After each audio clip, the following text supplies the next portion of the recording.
assistance for CIID, the Center for Integration of IDEA Data. And today you're going to hear from a number of my colleagues in steps that you can take to help prepare for potential Generate and CIID support work in the future.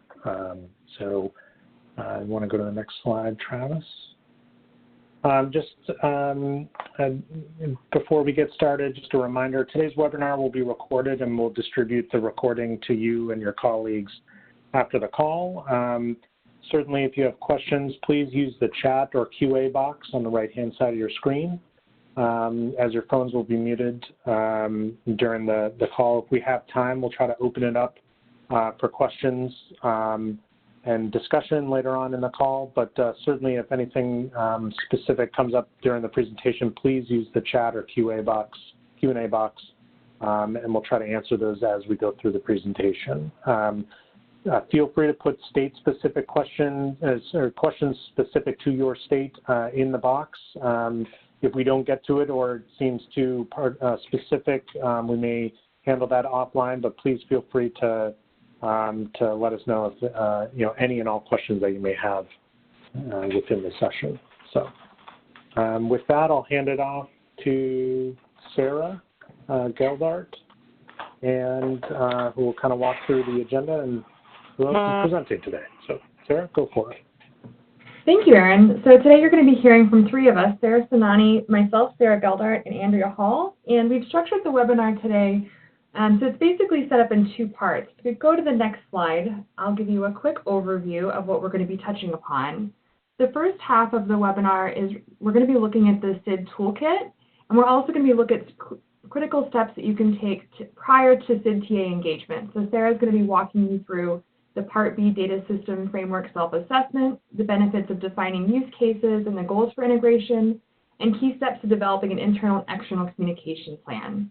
And that's really the first half of the webinar. In the second half, we're actually going to look more closely at CEDS and how that can work with Generate. And so Andrea will be leading that portion of the webinar. So to start you off, and I'm sure many of you in your initial interactions with CIID have had some exposure to the toolkit. So the CIID Data Integration Toolkit is really a roadmap for how you can approach state-level education data integration. The toolkit's designed to help you understand the core requirements of data integration, and it really is focused on your state education agency integration. Can I go to the next slide? The toolkit is really nice because it follows a standardized process. So you'll be able to see all of the individual steps you need to take in order to support integration using Generate. It provides you with the core requirements for integration, but also allows you flexibility based on your individual state's context. It identifies the major steps required to complete each step of integration. What I think is critical here is that while the toolkit provides you with guidance and oversight into how you can approach this work, it also allows for flexibility so that you can be able to use it to tailor it to your unique state's context and circumstances regarding data integration. Go to the next slide. The toolkit can be used to really help you understand the specific activities, timing, and recommended staffing required for each step of integration. So if you are considering working with CIID, it can be really helpful for you to understand the scope and sequence of the activities you'll be undertaking as part of this work. It'll also help you understand what staffing you might need and how much time you need to complete this process. It also helpfully provides templates and SEA examples and additional resources associated with each step. So even if you're looking at this independently, you have access to information and resources that might help you further understand each individual step and how it relates to your specific state context. The toolkit is organized in a really clear, cohesive way. So you'll see on the first image on the very lower right-hand corner, the toolkit is identified by steps that includes 7 individual steps. And for each step, there's task, and then there's task templates. And each of the templates have purpose and outcomes for the step, the activities, timelines, lessons learned, and resources. And so it really is this roadmap for how you can approach Generate implementation step by step by step. It can provide you with a helpful overview of the process, but also really actionable steps that you can take to move this work forward. You can find the toolkit online. You can also just Google Data Integration Toolkit, and I will drop the toolkit link into the chat so folks have access to that as well. But are there any questions before we move into steps you can take to begin before we move on?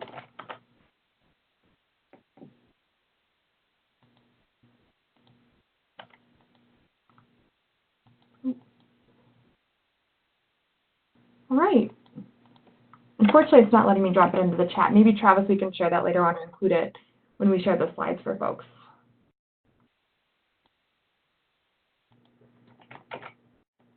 I'll take care of it, Sarah. Oh, thanks, Aaron. Oh, there we go. Now I was able to do it. All right, so now I'm going to turn it over to Sarah Sunani to talk about some specific activities that you can undertake as you prepare to work on Generate. Thanks, Sarah.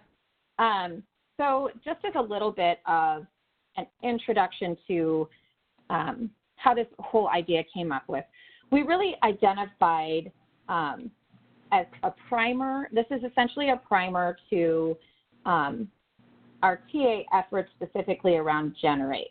It's not something that is required by any means to do prior to us stepping in, but as it is a part of the process, and we've identified these steps as steps that states can take on their own mostly, or to at least get these steps started on their own, and it's kind of an internal process. Obviously, if a state needed some assistance in these or wanted some direction, we would obviously be available for that. But they're steps that, for the most part, can be taken care of and can be performed within the SEA itself. Now, we've put these in an order, but there is no particular order that a state would have to do these steps. There's not a right or wrong way to go about it. I will mention that each of these steps are in the toolkit, and so if you are somebody who really likes order and likes to follow a path, you are able to find all of these steps within the steps in the toolkit. So there is, you can use that roadmap to kind of guide you along. Starting specifically with the framework. So the framework was designed as a part of this self-assessment, and this piece of the framework is the data integration section of a greater effort that's called the Part B Data Systems Framework itself. And we're specifically looking at the data integration part of that puzzle. And we identified specific elements that we thought would help a state evaluate where they are in the data integration process. Not only does this help give you kind of a temperature of where you are in the state along a data integration, within a data integration spectrum, but it helps to determine your priorities in this, within the Generate process and within the data integration process itself.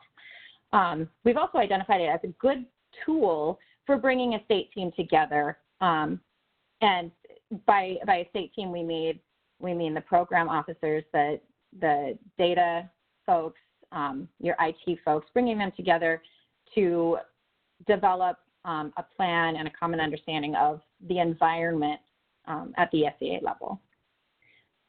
We do expect you to complete the self-assessment as a team. It makes the process go more smoothly when you can sit down as a team and share your perspectives. And it really helps you to shape your priorities and create an understanding across your entire team that will become your Generate team as you move forward within this process. Go ahead and go to the next slide, Travis. So as we, go back one, there we go. As we set up the steps, we really want you to think of this, as I mentioned before, more as a temperature gauge rather than a measurement, thinking of it rather where you are rather than as a grade. And it gives you a good indication of where you want to focus your efforts in this process. So the 5 elements that we identified when putting together this piece of the data system framework, the first element is really focused on your governance. Establishing, do you have an established governing body? Do you have a clear and agreed upon purpose statement? Do you have a communication plan in place that allows you to communicate this plan and your purpose across the board, across your team effectively, and on as it goes with data integration, with governance as it refers to data integration. The second step is related to the integration plan itself.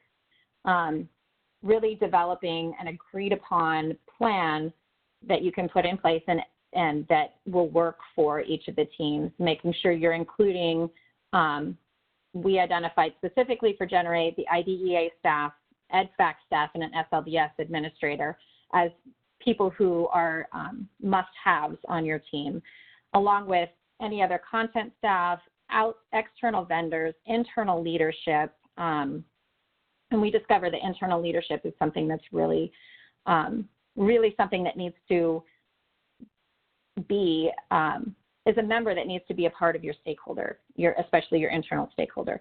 And that goes into the next step, which is your Part B state staff support. And here's where you're going to want to make sure that you have identified who internally needs to be in support, where you want to focus your financial needs, where you need to realign time maybe. So it's asking questions that relate to your internal support system.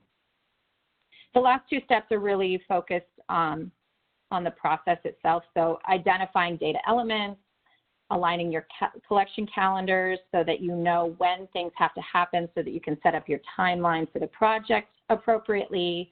And as integration goes, you're creating a single source for reporting. So really looking at where your data are coming in and being able to identify all of those pieces so that as we move through integration, you know where you're getting your data from, as well as having this an established process for your ETL, making sure that you have documented how the data gets moved into your EdFax reporting now so that as we move through the process, we know what your process looks like now so we can better able to replicate how the data are pulled together to create the EdFax reports.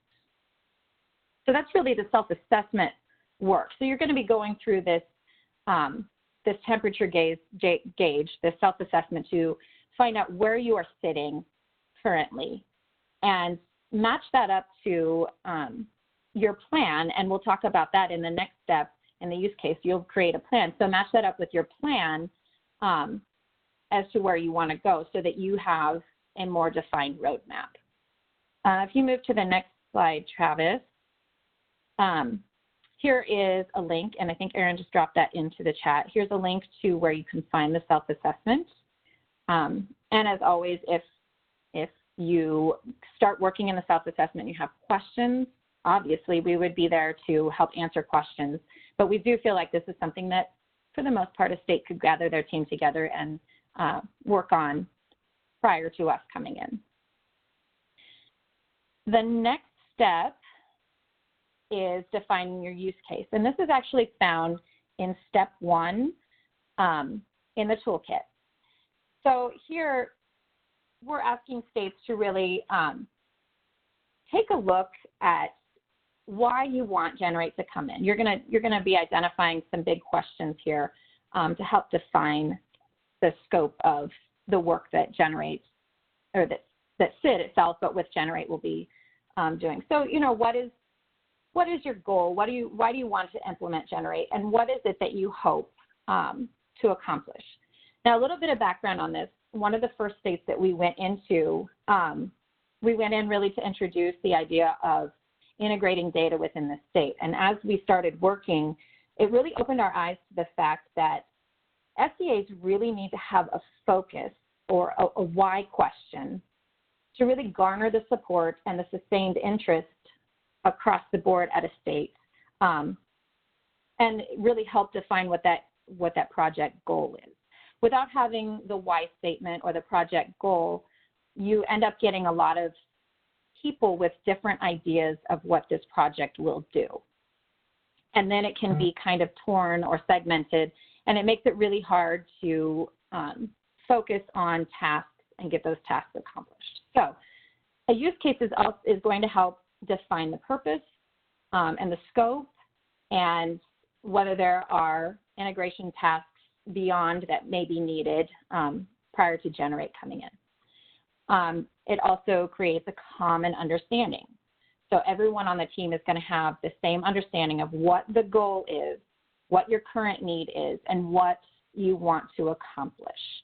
And having that common understanding really helps bring a focus to your meetings and helps you be more productive and more efficient with your time.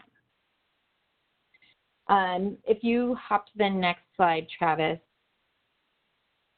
Within the use case, it's set up in a template.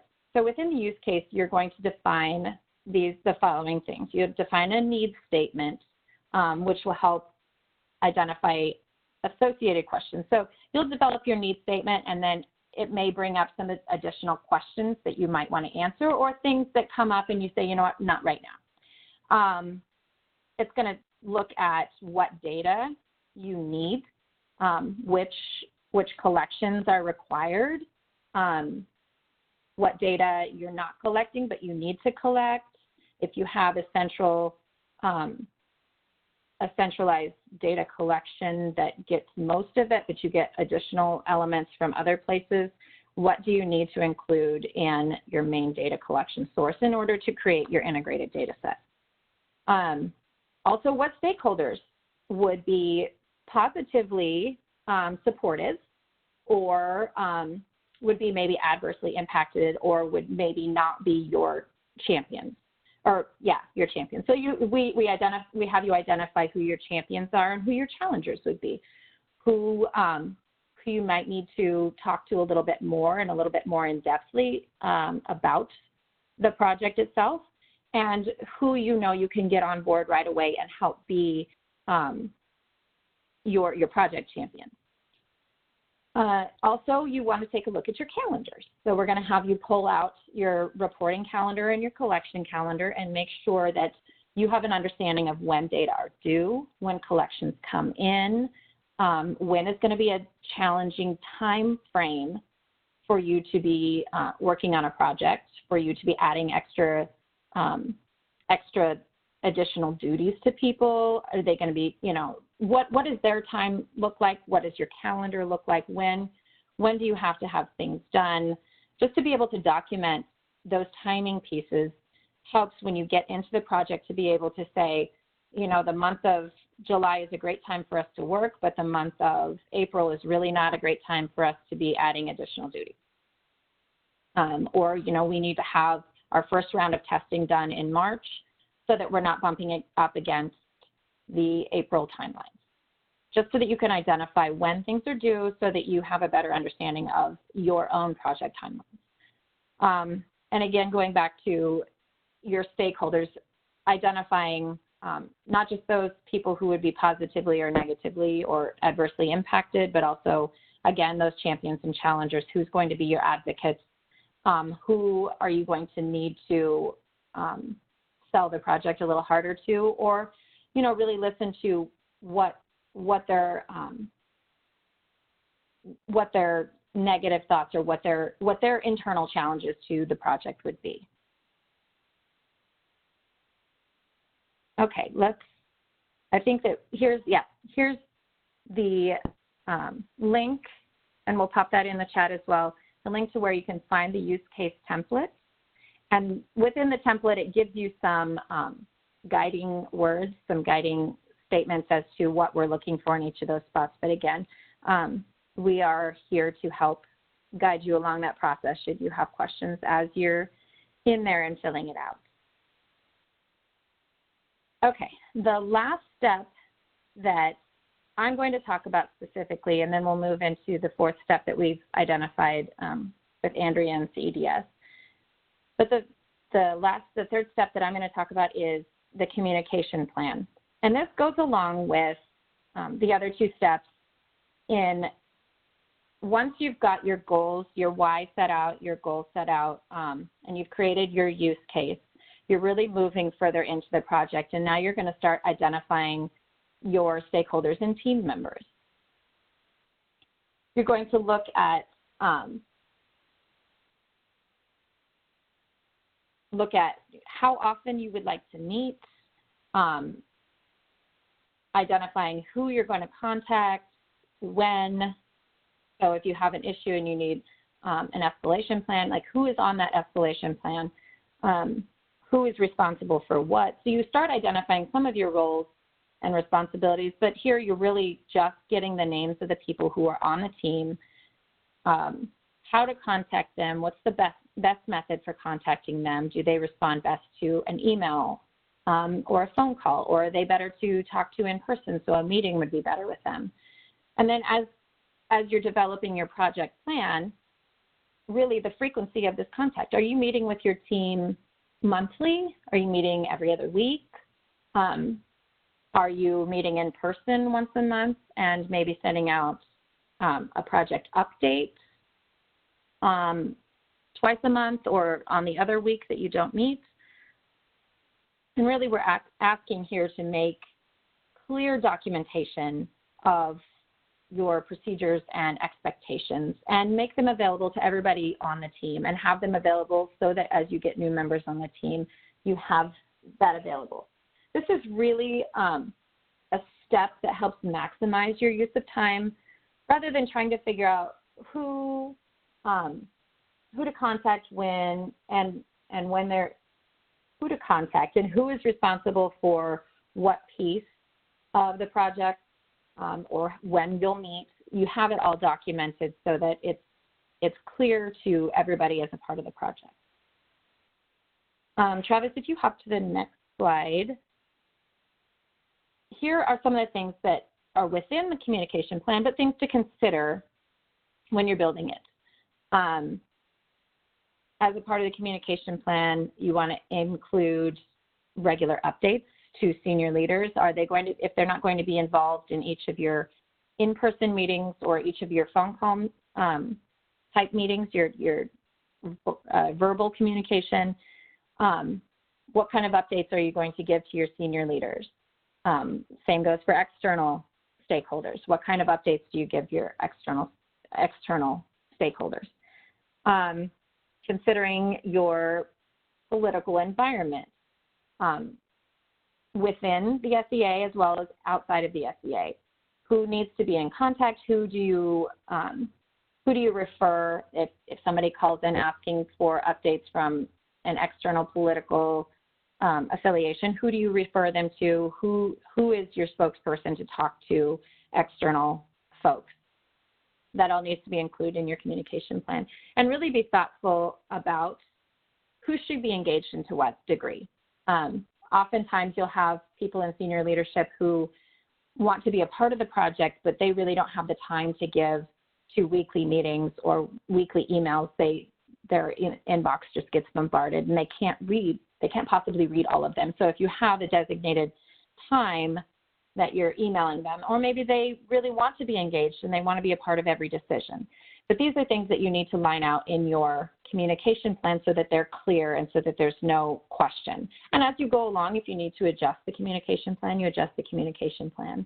But to be able to sit down and have that documented right off the bat, we feel is a really important step in preparing for the intensive TA that we'll bring as we implement Generate. The next slide should show the link. And I'll pause here before we move on to the CEDS step, and before we kind of introduce that, I'll pause here to see if there are any questions surrounding those steps we just talked about.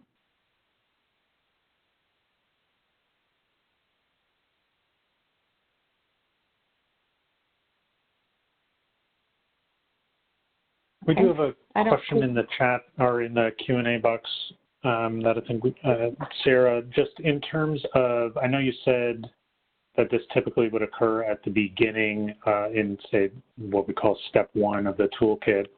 How often would you say folks either revisit, step two of the toolkit, how often would you say folks revisit the communication plan, and is that kind of laid out within the toolkit, or what are helpful frequencies of updating the communication plan?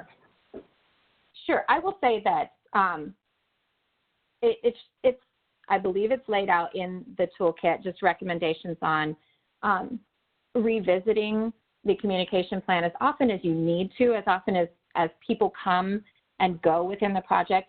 But if you have a pretty steady team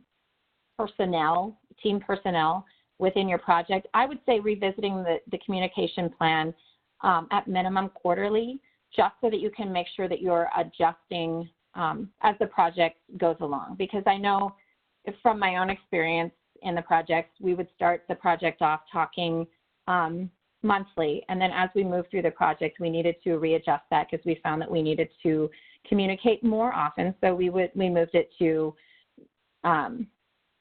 twice a month, every other week, leading up to a submission, and then we went weekly up from a month out up to the submission. And so I would say at minimum, you're going to want to revisit that quarterly, but really as often as you see changes or see the need to adjust.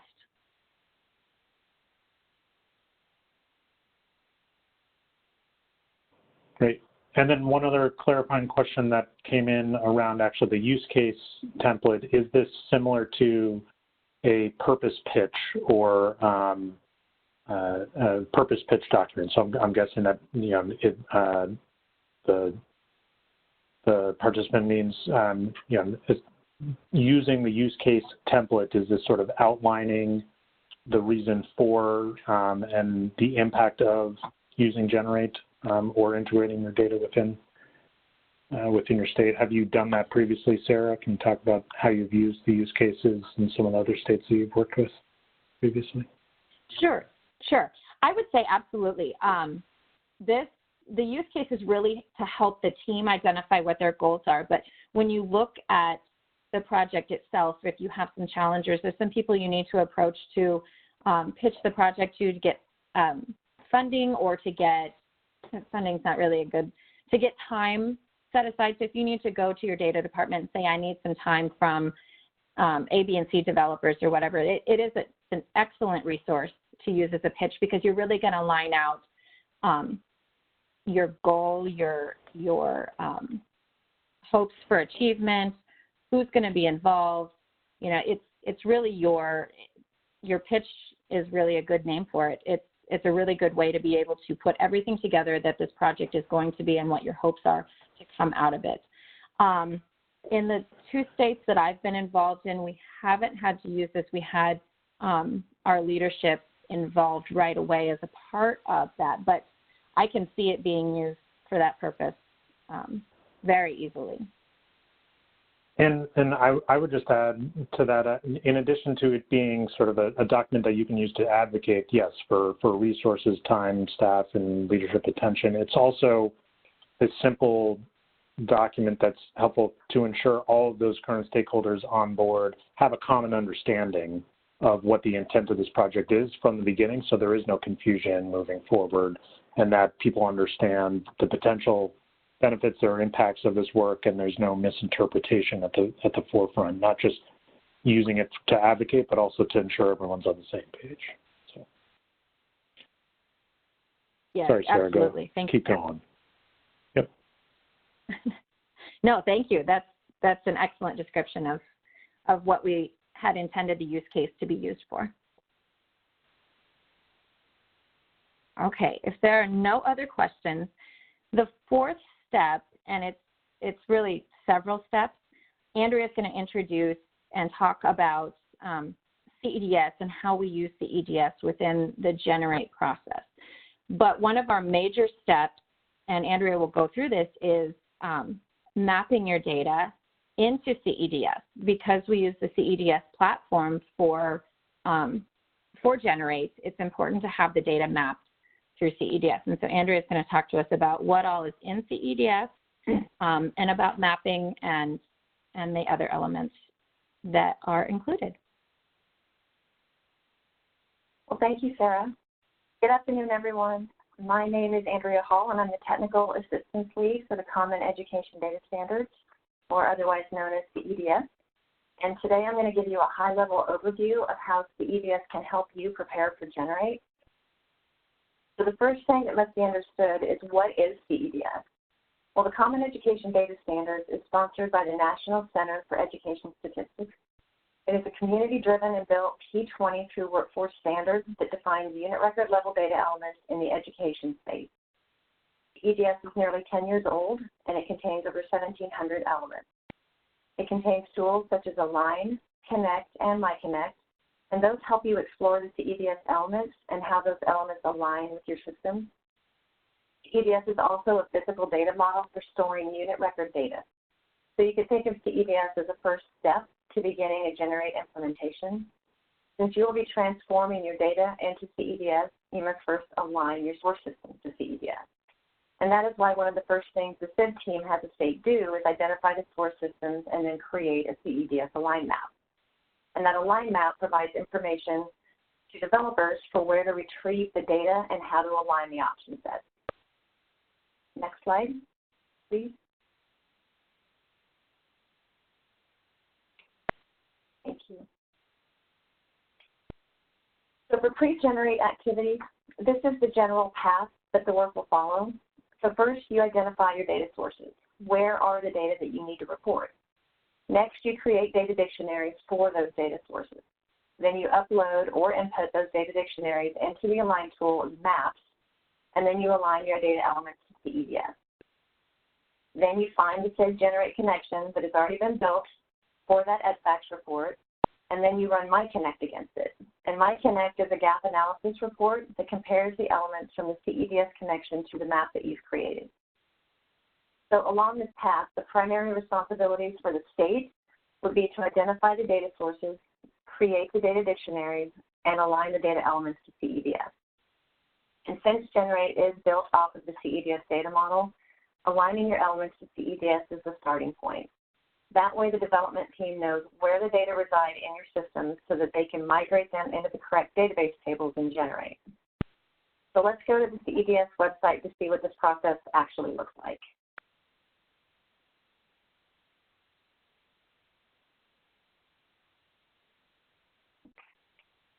I'll share my screen.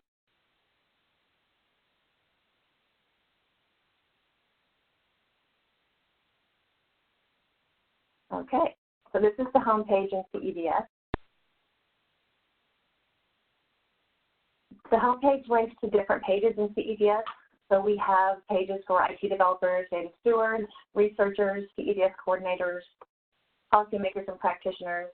We also have a mapping toolkit, and this is a good place to start if you're beginning a mapping project and you're not sure where to start.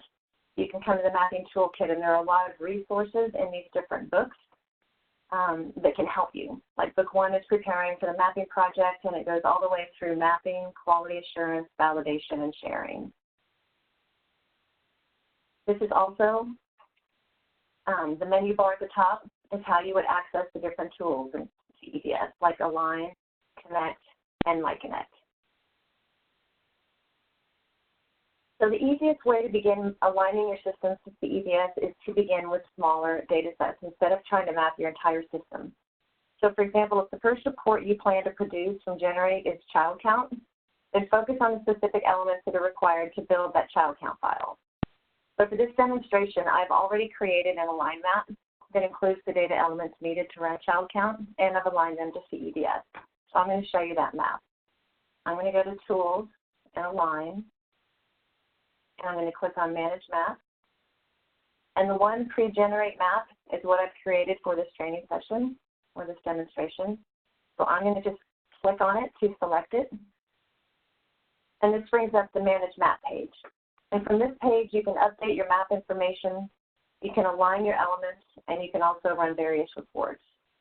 In this case, I uploaded the data dictionary. I basically did the alignment within an Excel template, and then I uploaded it to CEDS. But I could also have done the alignment directly within the tool.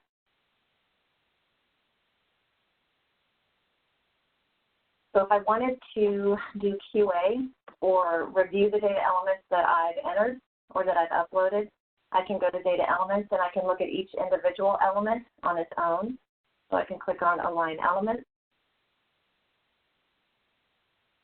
And if I expand each one of these, it's going to show me the different elements that I've uploaded into my map. So what you see here are the different system database table names and their element names. So the system would be TGSLDS, my database is student, and the table is K-12 disability. And the element that I have in that system is primary disability type.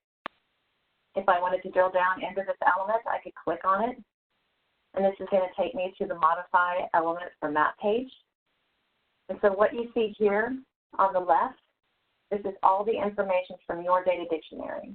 So it includes your system database table name, your element name, even the column name from the database table if you want to capture that information, which is probably helpful in a pre-generate activity.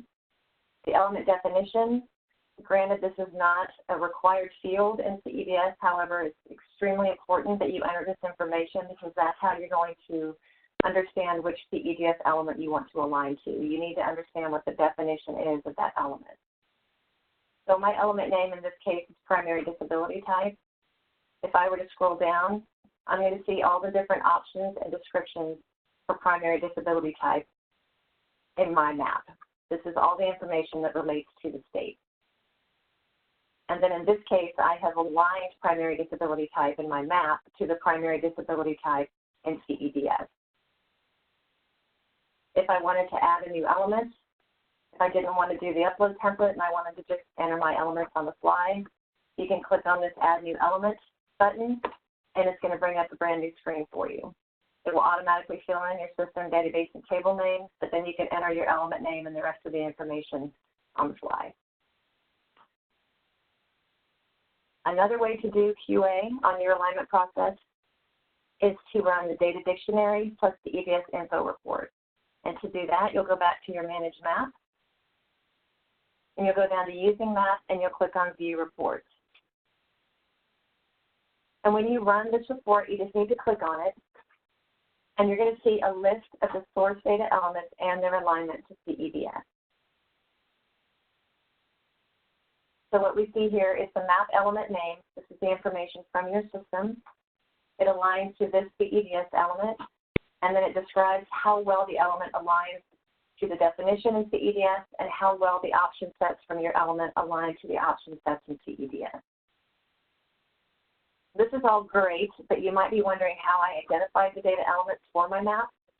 Well, the fastest and simplest way for you to find the elements is to start with a connection that was built in CEDS for the specific Generate EdFacts report that you're working on. So in this case, I would want to go to a connection, and I would want to find the EdFacts connection for child count. So we're going to do that next. We're going to go to Tools and Connect, and I'm going to search for the child count connection, which I know is FS002. And I'm going to click Filter. And it's going to pull up the IDEA 618 report for children with disabilities, IDEA. So this is the child count report. And I'm going to click on it. So what you see here is the connection that was built for the EdFacts file for child count. At the top, you just have information about the connection itself. And then you come down to the middle section where you see the data elements. If we expand the data elements section by clicking on this button, you're going to see the CEDS data elements that are necessary to create the child count report. So these are all the elements we identified in CEDS that would be required in order to run child count. The next thing you want to do is either to note this information or you can download it. You can download it as a PDF file, or you can just refer to it in order to find the corresponding data elements in your own system that are required to run this report. So that's how you begin working on your align map and identifying the elements from your own system. You go to the connection, you identify the data elements you need, and then you find them in your own system and you align them to CEDS. And by aligning them to CEDS, you've created a bridge from your data elements to the CEDS elements that were included in the connection. And this also allows you to run MyConnect, which is my favorite thing in CEDS. MyConnect is a gap analysis report, and it compares the data from the connection to the elements in your map. And this tells you whether you have all the data you need to run the report, and it also tells the developers where the data are located in your system. So to run this, you just simply click on the My Connect button from the connection, and it's going to display a list of maps that are available to you. And these maps have either been shared with all users or they're maps to which you have been specifically assigned. So you want to find the map that you're interested in. In my case, it's that map that I just created. I'm going to filter for it. It's going to display that map for me. I'm going to select it by clicking in that box, and then I'm going to click on View My Connect.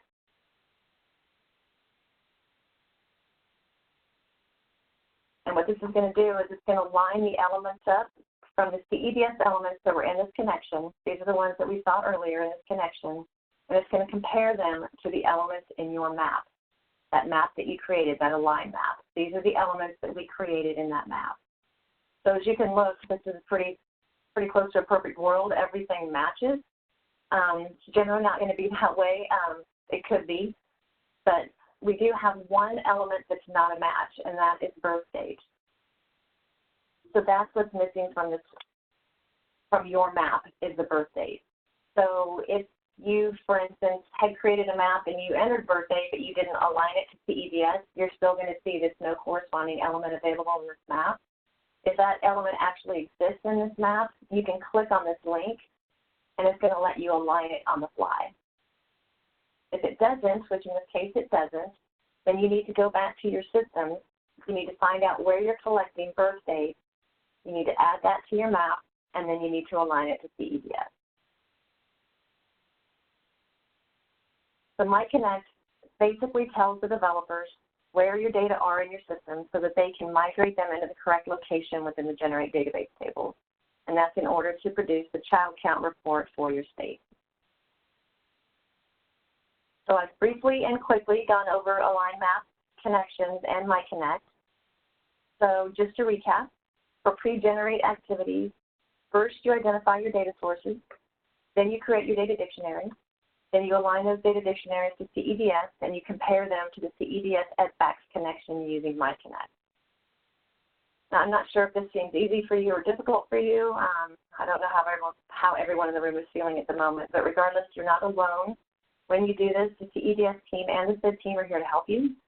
So when you're ready to begin identifying your data systems and aligning them to CEDS, just reach out to us and we can provide you with a training on how to get started using the CEDS tools and how to align your data elements. And Andrea, what's the best way to reach out to the CEDS team for some of that help and assistance? You can actually come, there's several ways. My contact information is on the final slide, but if you'll see this request assistance button on the home page, you can simply click on that, or you can click on the contact us, which is up here on the top right, and both of those send an email to the CEDS team, and I monitor that at least once a day. So if you're interested in a training, if you're interested in Align or Connect or want information about the data model, just send us an email this way, and we'll respond usually within 1 to 2 business days. Usually I get back to people pretty quick.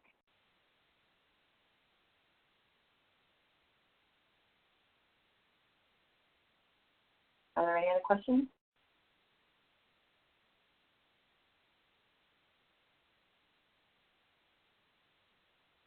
All right. Thank you.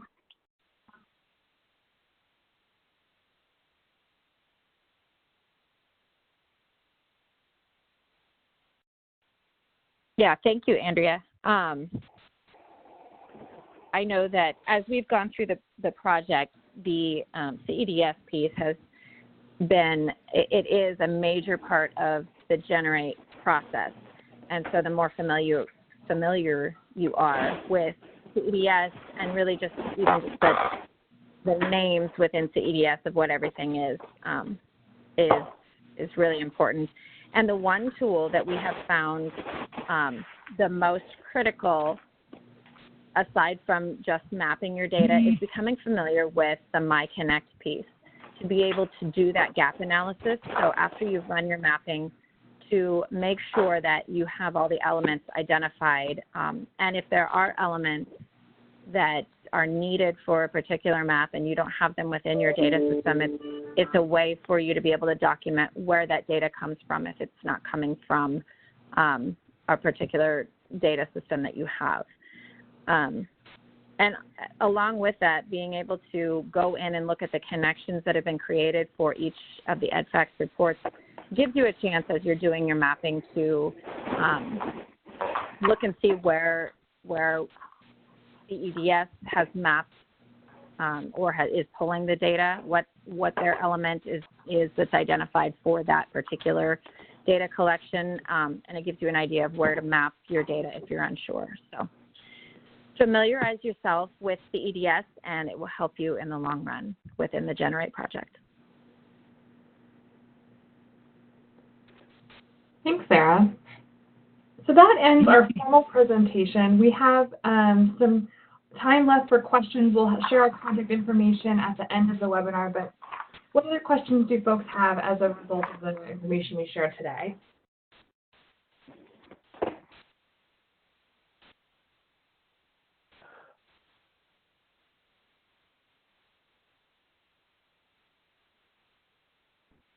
Well, Sarah, this is Bill. I wanted to say thank you to you and to Sarah and Andrea for the information on the call.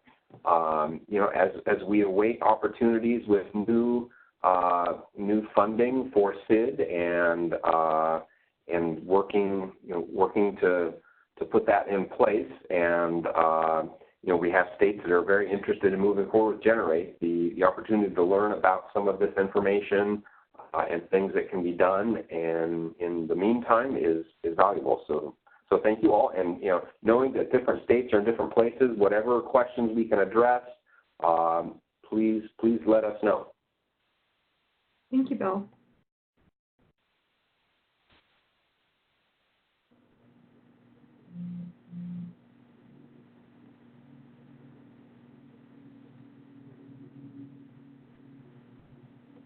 Certainly, if you don't feel comfortable asking questions on the call today, or if you're driving home from work or in the shower tomorrow morning and come up with a question based on what we shared or something else you've heard about CIID or Generate, of course you can feel free to reach out to us directly. Any of the three of us can get you to the right place if you have a specific question that you'd like to have answered.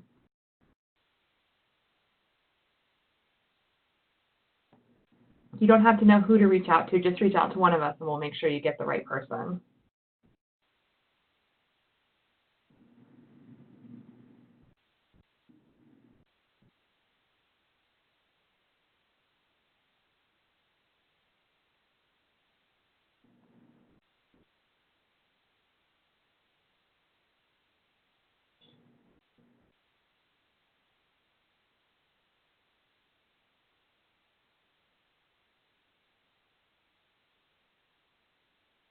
All right, let's go ahead and wrap this up. Thank you guys. Well, you'll have a sound 10 minutes. Thank you so much for your time today. We really appreciate your enthusiasm for the work, and we look forward to hopefully working with you in the future. But again, please don't hesitate to reach out if you have any other questions. Other folks, anything to add before we close out the meeting? This is Aaron. We'll distribute the recording as well as links to the resources, and folks to be able to contact with additional questions that you may have after the call. And certainly, if you have, again, specific questions related to your state, or you know, unsure about whether what the next steps might be for your state, considering where you are and your own individual timelines, feel free to reach out to our team, and we'd be more than happy to kind of go through your individual circumstances with you and any of your colleagues you think are helpful to include. So don't hesitate to reach out, even if you don't have a specific question, but a general interest in next steps for Generate. Thank you, Aaron. All right. All right, thank you. Have a wonderful afternoon. Thank you very much. You too. Thank you, everyone.